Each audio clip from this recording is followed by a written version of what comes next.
नसीराबाद की मुख्तलिफ शाखुन में ज़री पानी की खोट ऐं चोरी खिलाफ़ अवामी तहरीक पारां बे ॼाड़े बे गोट बाज़ारी कांदड़ा खां प्रेस क्लब ताईं एहतजाजी पैदल मार्च कयो वियो। उन मौके ते अवामी तहरीक जे अॻवान रफ़ी लिगारी, सलीम बुद्ध, तौफ़ीक कांदड़े ऐं ॿियनि चयो त बासर ज़मींदार आबपाशी खाते जे अमलदारनि सां मिलीभगत करे मुख़्तलिफ़ हंधनि ते अर्थर समेत ॿिनि शाखुनि खे धिका लॻाए पाणी रोके छॾियो आहे, जंहिं करे पुछड़ी तोड़े विच जे आबादगारनि ताईं पाणी न आहे पहुतो। हुननि चयो त वक़्त ते पाणी न मिलण सबबि फसल पोखिजी न सघिया आहिनि, जेका ज़्यादती आहे। हू सम्झंदा त पाणी जी खोट संजे हक़नि ते धाड़ो आहे। अहिड़े अमल खे बर्दाश्त न कयो वेंदो। संदन जदोजहद पाणी लाइ जेका पाणी मिलण ताईं जारी रहंदी। अगस्त जी 2 तारीख़ आहे जेको पाणी असांखे 5 जुलाई ते मिलणु खपे, उहो असांखे 2 अगस्त ताईं न मिलियो आहे। असीं सम्झो मई, जून, जुलाई 3 महीना असांजो फसल लेट थी वियो आहे।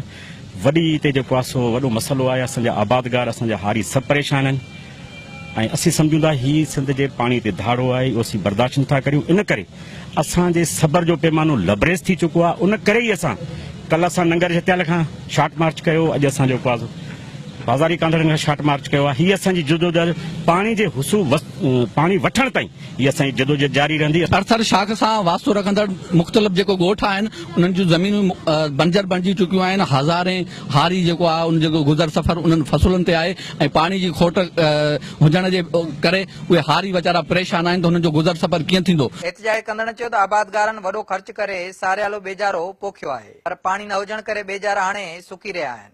जिते पाणी आहे त उते बिज पोखण जहिड़ा न आहिनि रहिया।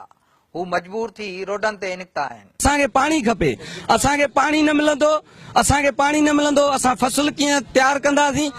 असांजो जेको गुज़र सफ़र आहे हिन फसल ते आहे। असांखे पाणी जो असांजो ॿियो को बि मुतालबो न आहे, असांखे पाणी खपे। अर्थर शाख में धिका हणी छॾियासीं, पाणी आहे कोन, असां ज़ुल्म आहे। असां अशी ॾाढा ग़रीब झटा हणी हणी जे बिज पोखियो आहे त अधमादा थियूं। हिकड़नि त पोखियो ई कोन्हे, हिकड़नि पोखियो आहे त उहो सड़ियो सुकियो थो वञे। असां काॾे वञूं?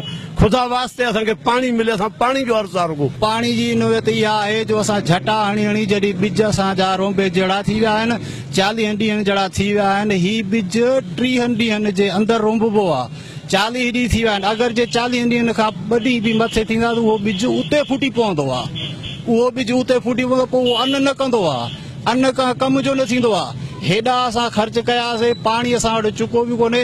महिरबानी करे तव्हां हुकूमत खे बि अपील आहे त असांखे पाणी। अवामी तहरीक जे अॻवाननि चयो त पाणी जी खोट वारे मसइले ते शिकायतूं कयूं आहिनि, पर कंहिं बि तदारक नाहे कयो। हुकुमरान ख़ामोश बणिजी तमाशो ॾिसी रहिया आहिनि। एहतजाज कंदड़ अॻवाननि मुतालबो कयो त नसीराबाद ऐं वाहिर तालुके जी मुख़्तलिफ़ शाखुनि में पाणी जी खोट बिना देर ख़तम करे आबादगारनि खे मुआशी तौर तबाह थियण खां बचाए वञे।